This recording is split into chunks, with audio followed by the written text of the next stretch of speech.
Hello, everyone. Welcome to Rhythms of Access podcast, a podcast that's exploring the intersection of disability, creativity, and art. This space celebrates the candid stories of disabled artists who are reshaping the cultural landscape. This episode is brought to you by Blurring the Boundaries and the Canadian Accessible Music Instruments Network, with support from the Social Sciences and Humanities Research Council of Canada. Today, I have a very, very special guest, Indra Egan. It's been a long time coming episode and conversation, and I'm so excited to talk to her today. But before we get started, I just want to introduce her a little bit here. Indra is praised for her expressivity and impressive command of the keys. She's a Persian-Canadian pianist and vocal coach, and also a journalist, and is currently based in Halifax, Nova Scotia. Indra's versatility and dynamic approach to music making actually makes her a very well sought after collaborator. She has worked across Canada in different genres and styles, and she holds master's, bachelor's within music. And if I'm not mistaken, I think you're also doing your PhD, right? Is that correct? No, I'm just Yes. completing a bachelor's of journalism, and Bachelor's of Journalism. That's right. That's right. And she's received so many awards from raising $15,000 for various Canadian medical charities and producing and performing eight annual Indra and benefit concerts. And also her work within journalism with Globe and Mail and other news networks as well. So without further ado, I introduce to you Indra Egan. hi everybody, and hi Gift. Thanks so much for having me. No, thank you for joining. It's so glad that you're here. And yeah, before we get started, I like to play a little icebreaker question with my guests, and it gives the audience a chance to know who you are a little bit more intimately. And yeah, if that's okay with you. Of course. Great, perfect. So the question for today is, if your music could transport listeners to a specific place or moment in time, where would it take them? I think, wow, I mean, I don't think anyone's ever asked me that before. Yeah. Um, I think for me, it would definitely depend on the kind of art or music that I was creating. Um, Definitely, I hope that my music and art are transformative, that people are able to immerse themselves in it in whatever way is most fulfilling for them. Yeah. Um, I mean, as far as the most beautiful place to be transported, I don't know if this really answers your question, but I'm from northern BC originally, and we just have some beautiful um, mountains and lakes and rivers and up there. And I think there's a particular lake called Sealy Lake that is actually green and just surrounded by beautiful mountains. And I think any music that transported me there, I would love. That's amazing. That's amazing. That's very cool. So, Indra, let's start with you have so many journeys. You have your musical journey, you have your journalism journey, but let's start with your music journey.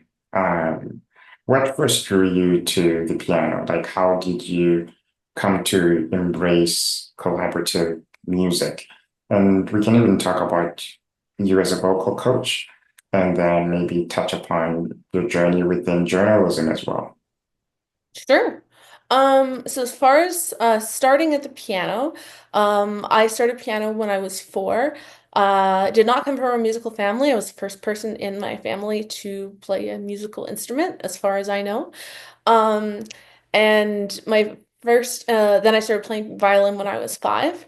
My first musical collaboration was with my younger brother. I accompanied him when I was probably 7 or 8 years old when he started Wow. playing the violin. So he was my first collaborator. Wow. And yeah, I loved playing piano and violin, but I was always drawn to vocal music. I loved to sing along to stuff. I eventually was accompanying singers, also pretty young, like I think like 10 or 11 would have been when I was first started accompanying singers at Mm, local music festivals. And yeah, always loved the singing aspect. Eventually mm, I went to the University of Northern British Columbia for political science when I was 17, with the intention of becoming a lawyer. And I pretty quickly realized I didn't want to be a lawyer.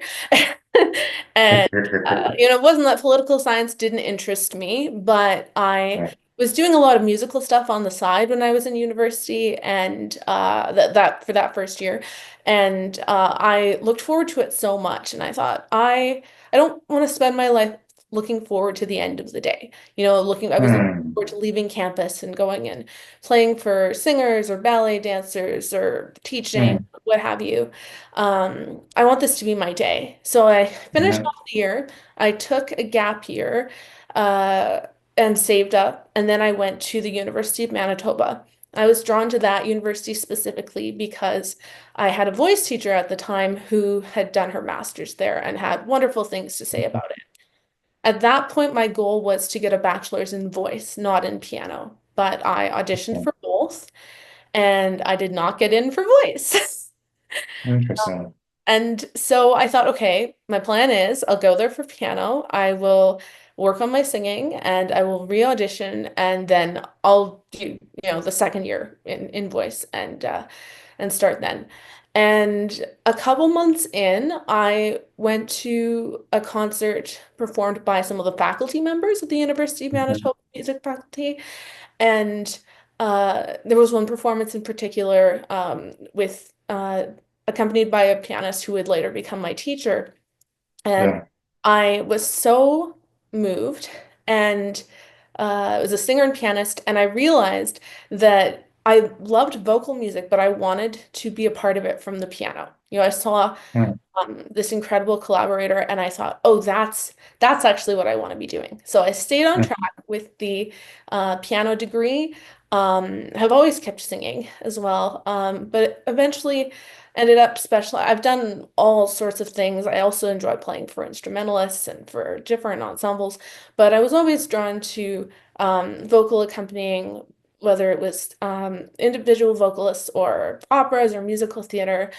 Um, and that is what inspired me to apply for a master's in collaborative piano, mm. which specializes in So exactly. then, Sorry, go so ahead. then, how did journalism come into play then? Oh, journalism didn't come into play until like not even a year ago. Oh wow. Yeah. Okay. So journalism is Okay. quite recent for me. Uh, Interesting. Yeah, so yeah, sorry. So at that point in the journey, I was ready to go do a master's of collaborative piano. But I was on, and this is my disability, of course, entered into a lot of the decisions I made through this entire process. But Mhm, this was a big one because I was on the wait list for epilepsy brain surgery at the mhm, epilepsy monitoring unit in London, Ontario. And okay. I was still on the wait list when I finished my bachelor's, and I thought, okay, I don't know how long I'm going to be out of commission if they call me in for a surgery. And a master's program is, of course, only 2 years, and I don't want to miss out on that. So I'm just going to postpone for a year. And I did some post-bac studies in jazz piano, and then the Mhm, pandemic hit. no, I postponed my master's by another year. mhm, At that point, I'd been accepted to, I had accepted an offer from the University of Toronto. Um, mhm, and eventually 2021 it would have been that I went to Toronto, did that master's degree, and yeah, and then and I found I was really drawn to opera. And at the end of my time, I was applying to various opera companies, and I received an offer from an opera company that I don't want to name, but I'll say it's outside of Mhm. Canada. Um, they they offered a 2-year contract, and I was very excited about this. I was like, this is an Mhm. opportunity to work outside of the country and see new places. Very excited. And then a couple months after I received that offer, was I reached out and I asked about health insurance. I knew that Mhm. an opera company was never going to offer health insurance to someone who was just entering, but I wanted to see if maybe there was a health insurance provider that all of their employees went to or something. Sometimes you get a discount, maybe sometimes it's just like the setup. And I had been in touch with the epilepsy organization from that country who had said, yeah, like make sure you get on that. I was already on a wait list for a neurologist, like I was setting everything up. Mhm. So I reached out to this company 2 months after the offer, and I said, I I have epilepsy, so this is quite important to me that I get on the medical insurance, Mhm. that I secure this like before I get there. Yeah. And then 2 weeks later, I received an email that said that they did not think I would be a good fit for their opera company because of my epilepsy. The email said things such as that, saying that I would be a danger to others during rehearsals, and in general, that, I wouldn't be able to s- live well in that country because of my epilepsy, basically making a lot Mhm. of decisions for me Mhm. um and clearly having a lot of misconceptions about epilepsy. So Mhm. the offer was withdrawn. It also was not a dialogue. The Mhm. email was to tell me the offer was withdrawn. So Wow. How uh did you take that? I mean, you and I have had conversations, and you strike me as someone who dusts themselves off and keep moving or finding another route to the same destination. Um, how did you recover from that intense rejection, from that, yeah, level of, yeah, of discrimination? I appreciate your words about being someone who dusts myself off because I like to think of myself that way as well. Um, Mhm. Definitely the most recent thing before that a very difficult thing I went through was in 2019 when I went to that epilepsy monitoring unit and discovered that the initial tests that had been completed 2 years prior were done incorrectly, and I was actually not a candidate for epilepsy brain surgery. That was a really dark time for me. So that was Mhm. 2019. This is 2023, and I would say that was like a similarly different situation, but a similarly dark place. Um, and kind of had to remind myself, well, you've been through other stuff and moved forward. And yeah, so I really leaned on the support of my friends, which I think is what I often do. And I'm really fortunate to have wonderful people in my life, wonderful Yeah. family in my life. And I had planned to spend the following month going across Canada visiting some of my closest friends because I thought I was leaving Canada for a while. Oh, wow. So I did that anyway. And I think that in its own way was really helpful. Mm. Meanwhile, I had to look for other work, and I heard that there was still an opening at Vancouver Opera, so I was accepted to their program and uh, started that contract in September of that year. Um, I also eventually, I can't remember if it was during that trip. I think it was during that trip that I started looking into it at least. I ended up suing that opera company for discrimination in the workplace. And let me tell you, that was a journey. That's They make it very hard to do that in all countries, but particularly I was a Canadian trying to sue a company in another country. It was something else. And I got passed from lawyer to lawyer and eventually was referred to these two absolutely badass lawyers. They were so cool. These two female lawyers who took this very seriously and were like, yeah, we have very clear evidence here. This it was an email that was not written in a way that I think any HR person would have written it. Let's put it that way. They were like, "Yep, send us all the dates and the emails and this." And I wrote an affidavit and with them and all this stuff. So I did end up. We ended up settling in court. So I did still go to Okay. yeah, go to court and have this mediation session. I was very fortunate that there was a dear friend from Winnipeg, from when I lived in Winnipeg doing my Manitoba degree, who Mhm. financed my lawyers as I was going to Okay. do this because a big concern for a lot of people applying for trying to sue for That's true. discrimination is, well, first of all, you have to have the money up front. Yeah. And second of all, is it even going to come through? And Yeah. so she was very kind to say, yeah, I'm going to pay for these. And if it Wow. doesn't, and I'm not asking to be paid back. So, Mm. so incredibly nice. But yeah, so we went all the way to settling in court. I didn't take them to I could have taken a step further to arbitration, but that would have just used up more money and more time. And already t settling in court meant that, they had to alert their board of directors, and they did have to pay me. They ended up paying me 4.5 months of what my salary would have been in that country, which didn't work out to a ton in Canada, but it was mostly Mhm. about honestly just Yeah. the the Justice.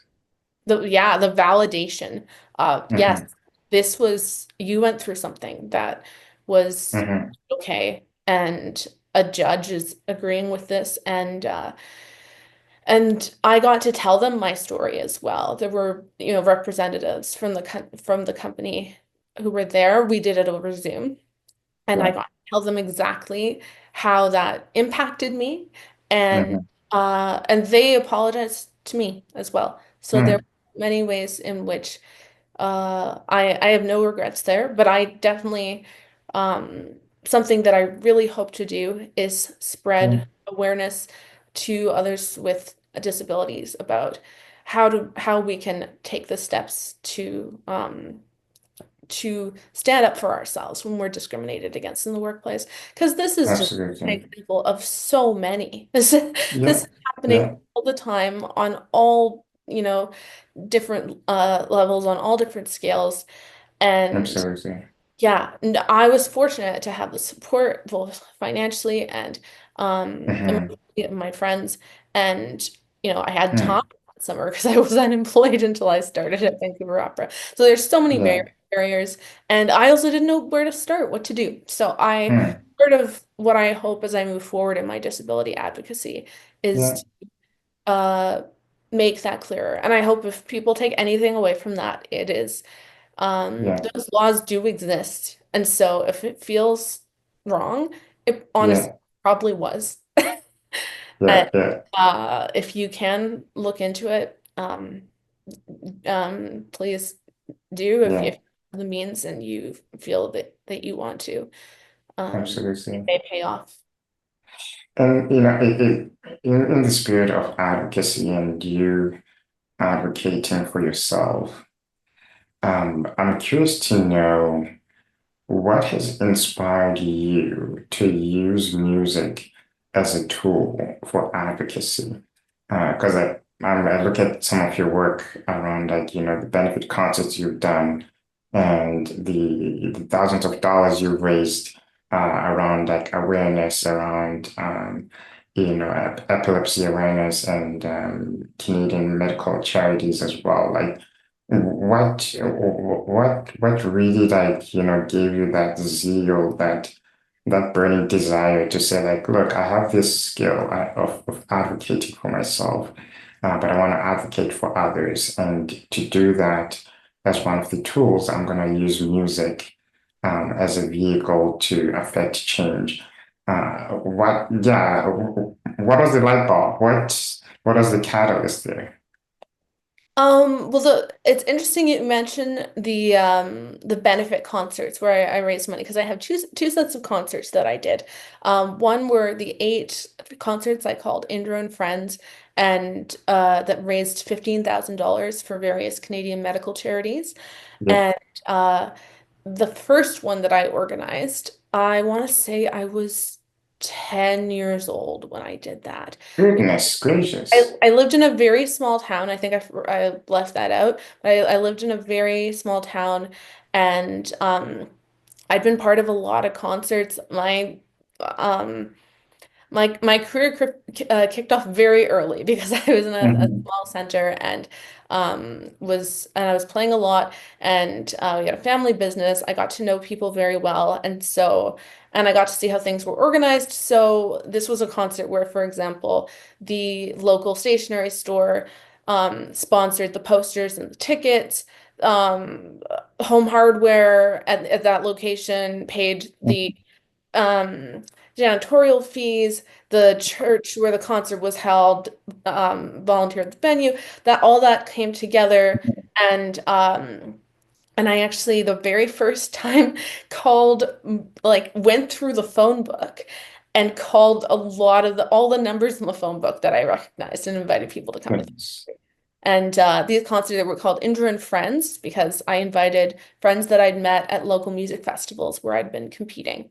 And then they became annual. Yeah, because the And last then the Unshakable online and th event. those are separate. But the Okay. interesting, yeah. So these ones are Indra and Friends, and why I say it's interesting is because none of those charities had anything to do with epilepsy. Mm. When I was 10, I didn't have epilepsy yet. I developed, or sorry, I was probably born with it, but I didn't have my first seizure until I was 12. Um, Okay. and so after when I was 12, I mean, I could have had one of the concerts be Yeah. for Epilepsy Canada or something like that. But I was told from basically when it started, um, don't tell anybody you have epilepsy. Like my parents, and this is very common among people with epilepsy. It's part of why it's really hard for us to do studies and stats and that sort of thing about epilepsy is Yeah. it can be very stigmatized. And I was told outright by my parents, if people find out you have epilepsy, you will never get married, you will not be able to have the job that you want. So don't tell people. And I mean, people sort of figured it out because I was Yeah. having seizures in the town. Yeah. Um, but it was just all very shrouded. It was, if you meet a new person, make sure you don't mention it, all this sort of thing. And so certainly in my public concerts, there was no Mm. mention of it, and there was no mention of um wanting to help as a disabled person. Because I mean, it didn't start out that way. It started Mhm. out because I loved music. I loved collaborating and I wanted to Yeah. help people. I think that's been a constant for a long time. Now, the Yeah. concert you're talking about called Unshakeable, those concerts I started in the second half of my bachelor's degree at the University of Manitoba. So that's a fair bit of a fast forward. And Mhm. those were free concerts. Um, Mhm. I did 2 of them in person at the University of Manitoba, 2 as annual concerts. And the performers all volunteered their time to perform, and it was really cool. We had group numbers at the end of each one where just tons of students got together and performed some Yeah. truly moving stuff. And we even had faculty members performing, including the very famous soprano Tracy Dahl. Uh, Mm. it was incredible. And then when COVID hit, I still wanted to do another Unshakeable concert, but obviously couldn't do that in person. So I had the idea to Mm. do a virtual concert, and it's one of the best ideas I've had because that concert had Yeah. much further outreach because it was virtual and also because people really missed concerts, you know? Mm. people that wasn't happening as much. That's true. So um, I invited musicians that I knew who either were within COVID bubbles, such as a couple or a family, to perform, and also and then as far as individual people, I would record their accompaniment, and they would sing over it, and Hmm. and then the final number was a group number of an arrangement of Carole King's "You've Got a Friend," performed by nearly 100 singers. It was, Goodness. yeah, it was a choral arrangement of that. And so everybody sent in, they had a click track and the accompaniment, and they were asked to sing this section. And we had soloists singing the beginning. And yeah, so it was piano and nearly 100 singers and our four soloists. And That I, must have been quite an experience. it really was. And the concert had about 2,000 views in its first week, and Epilepsy Canada helped me promote it, and I encouraged people to donate to Epilepsy Canada, but my goal with all of the Unshakeable concerts was that it Hmm. could be free because I wanted it to be about awareness. And the Hmm. concert is focused on the music, but talks a bit about epilepsy and dispels a couple of the myths about it, and definitely tells people where they can learn more. Hmm. So um, yeah, but Epilepsy Canada did tell me that they saw a spike in donations. They can't tell me exactly what or who, but I was happy to hear that. And part of that was really cool is it uh merged two worlds that didn't often merge, because there were some people watching the concert because they knew the musicians or wanted to watch a concert. It was all kinds of music too. We had musical theater, we had jazz, we had classical, all sorts of things. So some people were watching because they wanted to watch a concert and then they learned stuff about epilepsy. And then Hmm. others wanted to watch a concert for epilepsy awareness and then heard some music that they wouldn't typically listen to. Hmm. So yeah, that was really wonderful and fulfilling, and I just worked with some awesome people. When I went to U of T, as I mentioned, for my master's, and Yeah. I just was really overloaded um with my coursework and my recital and that sort of Hmm. thing. And I did try and organize it, and then a friend said to me, like if this is burdening you, this is kind of doing the opposite of helping disabled Hmm. people. And also kind of reminded me Correct. that advocacy is definitely it's important. It's something I'm passionate about. It's something I'm never Hmm. gonna stop doing, but also that it's not always our responsibility as people in this disabled community to always be the ones pushing Hmm. through and doing the work. So Hmm. that kind of appeased the guilt that I had about not Hmm. continuing. Hmm. And I'd love to do another one eventually when the time is right and the place is right. Interesting. And it looks like collaboration is something that you enjoy doing. And you like partnership and collaborating with people on various projects. I'm curious to know from you as to what makes for a strong artistic partnership. I would say the number one thing is listening. Hmm. Listening to each other, not just in rehearsal, um, Hmm. but also while performing. I had a wonderful teacher in undergrad who, if I was working with someone or even with her, singing the parts or whatever, she'd just Hmm. stop me and she'd say, "You're not listening." I'd be like, "We're together. What are you talking about?" Of course I'm. She's like, "Yeah, you're hearing them. You're not listening." And I eventually started to notice the difference. And you play Hmm. differently. And then listening in rehearsal is very different. And I Hmm. think that carries everywhere. Any Hmm. kind of collaboration. If someone is telling you their idea and you're like, okay, I'm gonna wait for them to stop talking and then I'm gonna say my idea, it's a Hmm. sort of thing from actually listening to their idea. Hmm. For me, I think that's the biggest thing is Hmm. listening. And I think also, and I think this applies to a lot of things as well, taking enjoyment in it. If you would rather Hmm. be doing what you're doing as a solo project, I don't think there's anything wrong with that. Yeah. Do it as a solo project. I think um if I think enjoying collaboration is a big part of it as well. Hmm. Listening. Wow, I like that a lot.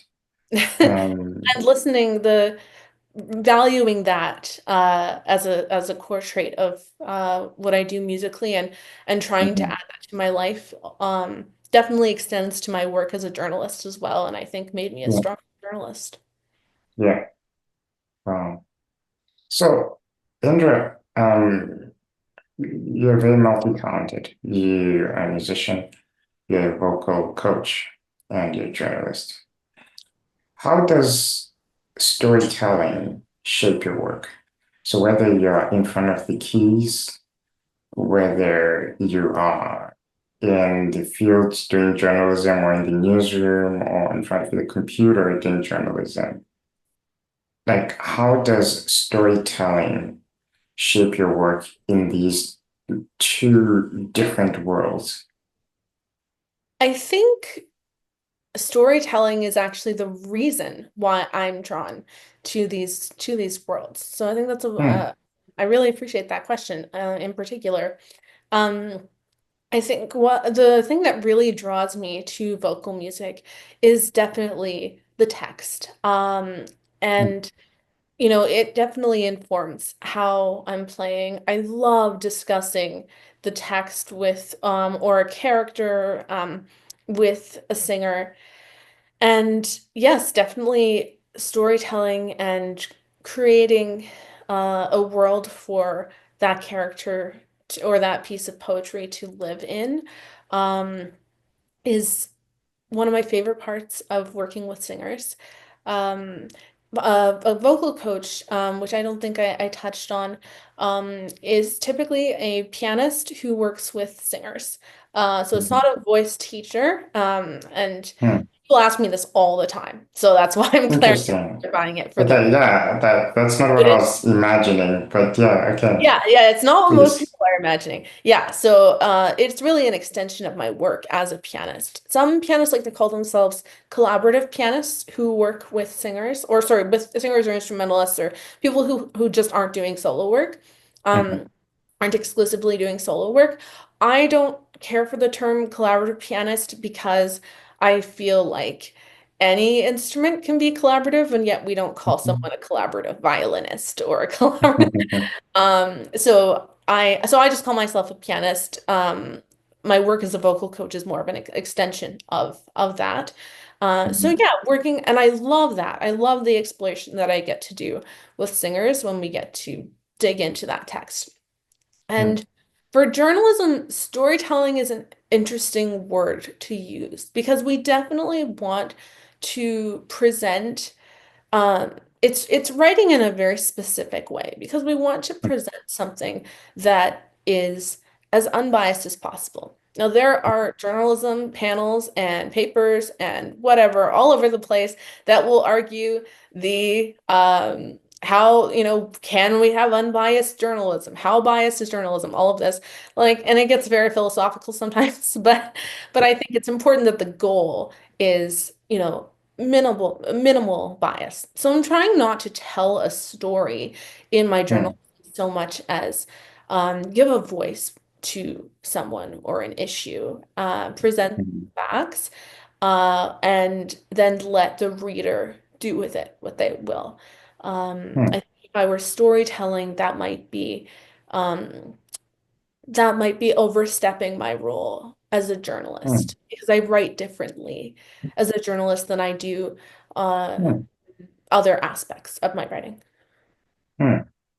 So you see, you write differently in both worlds, right? Are there specific environments or specific situations that inspire your creativity in both worlds in a different way? Oh, I can be struck by inspiration. This sounds that's I was about to say a sentence that sounds cheesy, and I'm gonna say it anyway. That's okay. That's okay. I can be struck by inspiration anywhere, anytime. Hmm. I again So the conditions don't always need to be perfect. no. Okay. I worked with a wonderful pianist named Liz Upchurch who once said, if you wait for inspiration to strike you to or like you're never gonna get anything done. I should have remembered the quote Hmm. better in order to quote her. But it was something about, she was talking about, if you wake up in the morning every day and you wait to be inspired, you're not gonna create anything. So you gotta go Hmm. out there and work, and then you'll find inspiration in things. Hmm. So yeah, it can be anything from a conversation with someone to going for a walk in a park to, I don't know, really anything. So Wow. seeing something. Yeah, and yeah, as a journalist, I find just being observant of the world around me and Yeah. seeing, okay, like what things are what's happening to people and what do people care about? Mhm. That's kind of how I approach that. Hmm. And Interesting. whereas in my creative writing or my work as a musician, there's more creative license, artistic license to be like, I want to portray this or, um, create something, bring someone into a specific world. That's separate. So those worlds are different, but I love them both. And I don't remember if I said this in my kind of overall arc of my life journey because I think I went on some tangents. But It's okay. yeah, after I worked for Vancouver Opera for a year, I was reading this article in New York Magazine about sorry, about a woman who was raped by two of her colleagues in the New York Philharmonic in Hmm. 2010. And they did not get fired from the New York Philharmonic until 2018. And Wow. then they went to the union and fought to get their jobs back, and they are still playing in, or at the time of the article, we're still playing in the symphony, which was 24 or 2024.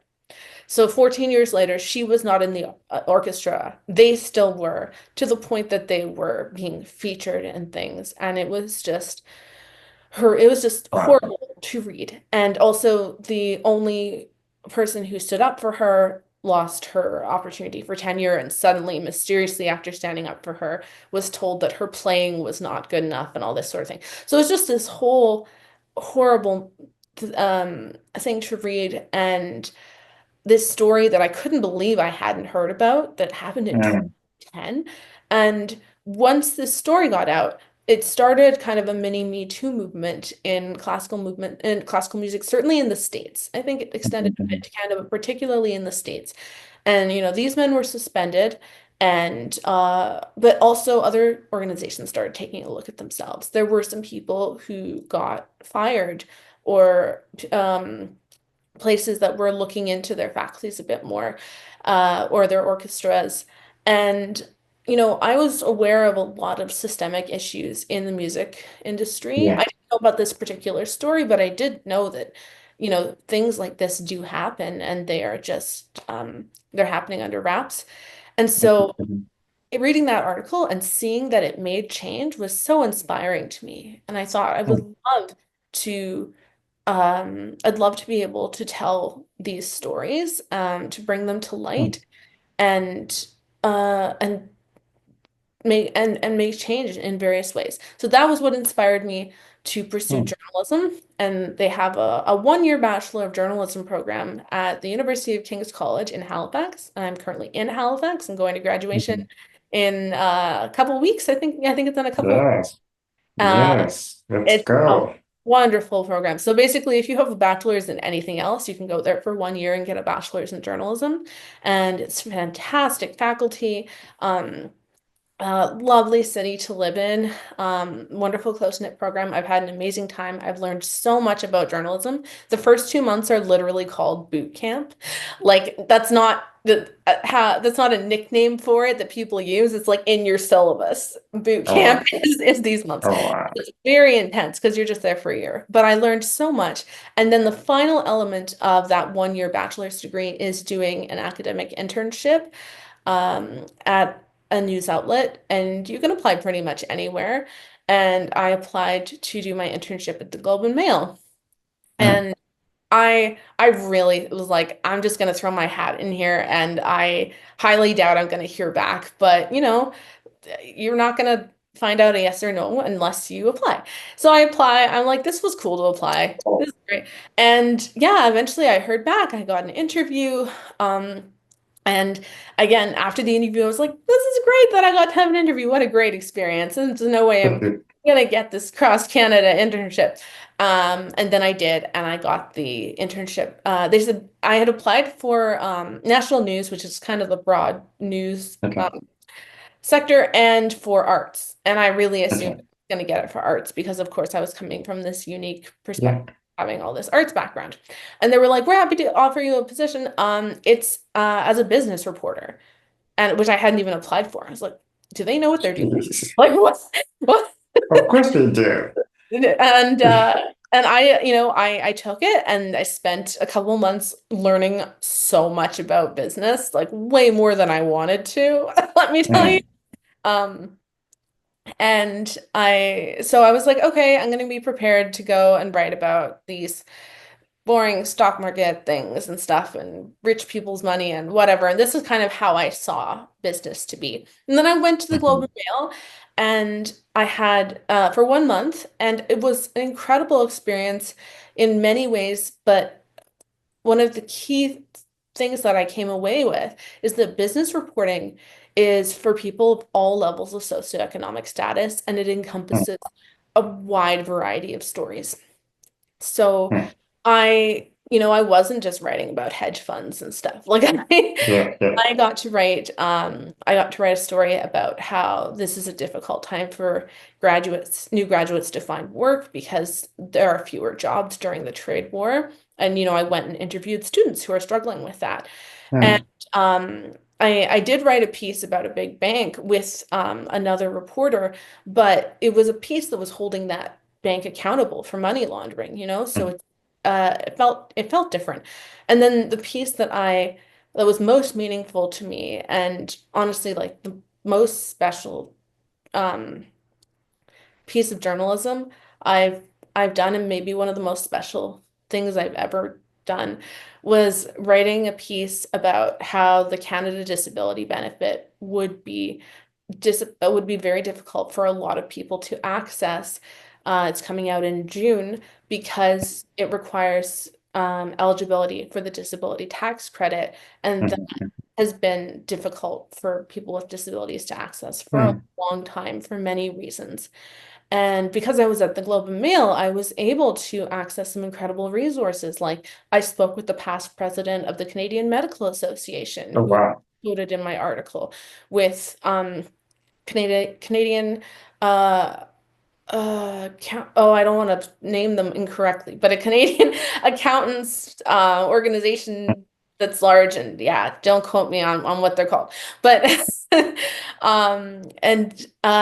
I got to talk to the vice president of them, like someone who really knows tax law in and out. I also got to talk to a couple people who were directly affected by this. I got to speak to an advocate from MS Canada, two people who I spoke to in who were sorry, I spoke to multiple people. The two disabled people that I referred to in my article, one lives with MS, and she wasn't able to get the disability tax credit because her disability, like mine, is episodic. So there's a requirement So that it's not recognized within, yeah.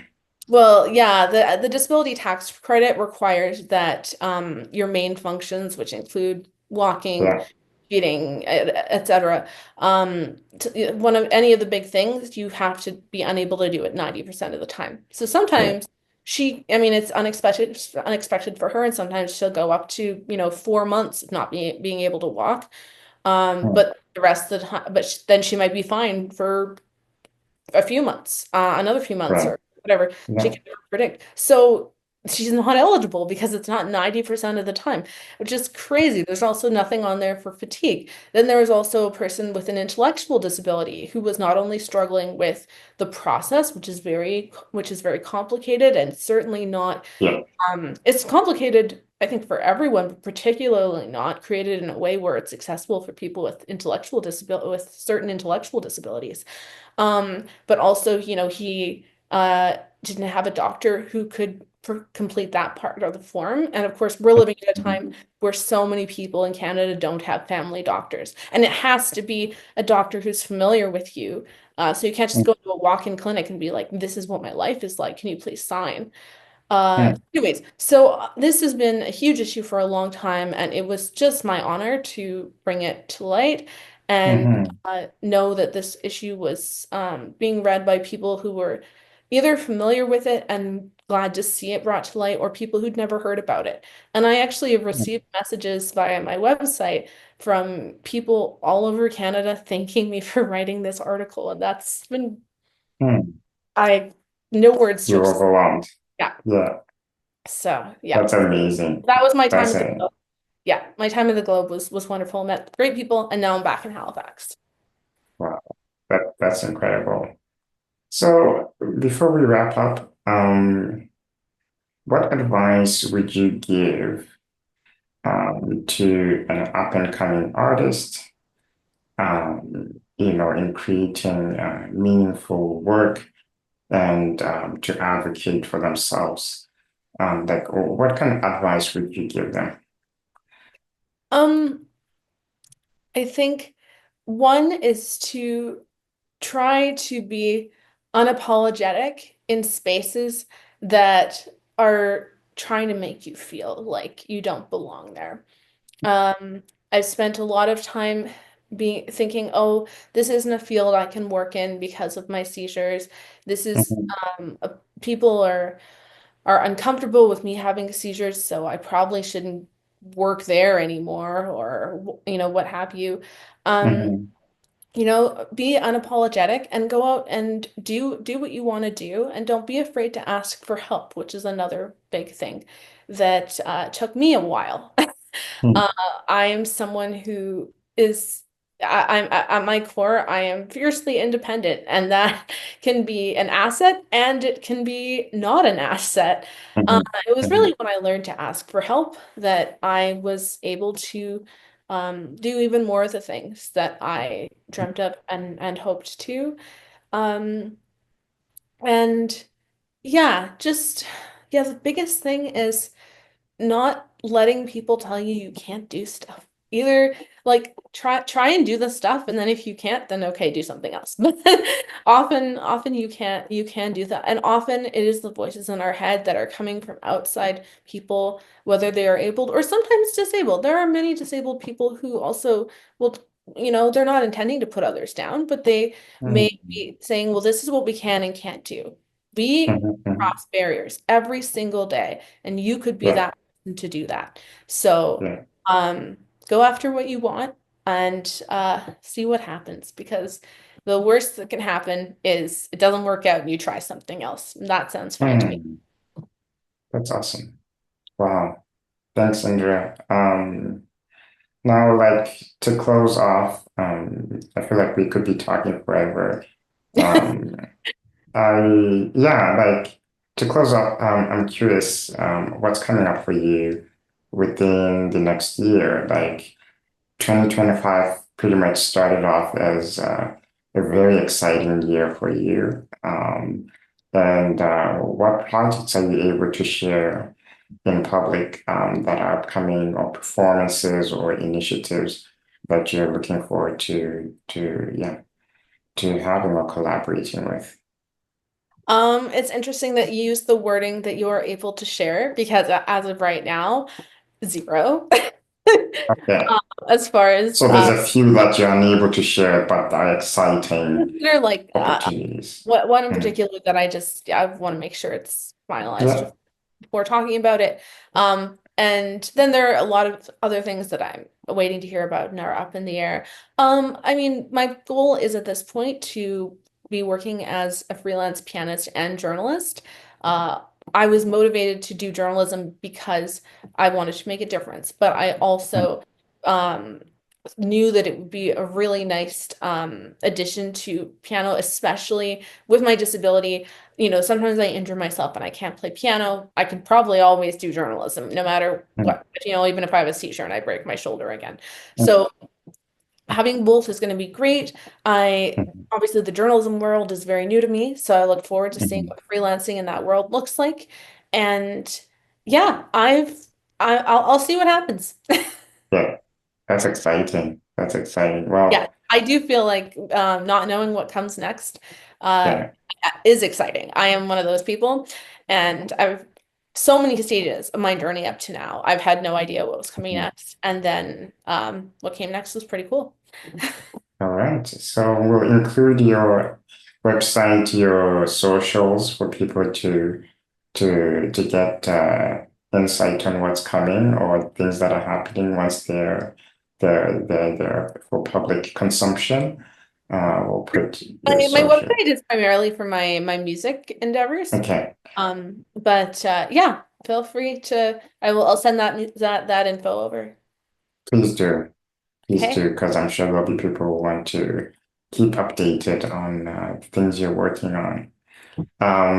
Indra, thanks for such a wonderful and enriching conversation, sharing your journey, sharing your insights and passion for collaboration. And one of the key things that I took away from our conversation today is the power of versatility and the importance of advocacy and music and also storytelling.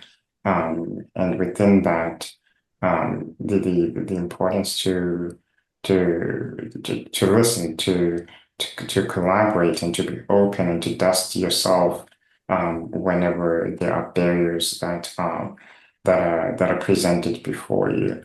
Those are like some of the key themes that I took away from that. And yeah, no, thank you so much. And I hope this is not the last conversation we will have in this podcast with you.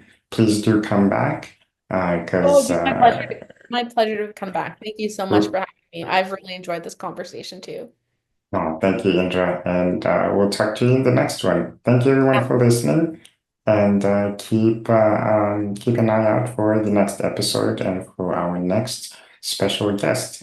Till then, check out Indra. Check out her socials, which we're going to include in the description below for any of the exciting projects that she is doing. And take care, and we'll see you in the next one. Bye bye.